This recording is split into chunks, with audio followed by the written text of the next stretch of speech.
You are looking at Julian's pronunciation guide, where we look at how to pronounce better some of the most mispronounced words in the world, like this other curious word. But how do you say what you're looking for today? We are looking at how to pronounce this name, as well as how to say more interesting but often confusing names from medicine and science, so make sure to stay tuned to the channel, named after a German physician, the Crypts of Lieberkühn, it is said in English, although in German, because he was a German physician, it is said as Lieberkühn, Lieberkühn, Lieberkühn, Lieberkühn in German, but in English, Lieberkühn.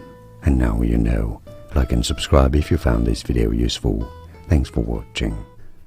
Here are more videos on how to pronounce more confusing words and names too many mispronounced. Like this video if you found it useful. I appreciate your support. I'll see you soon and thanks for watching.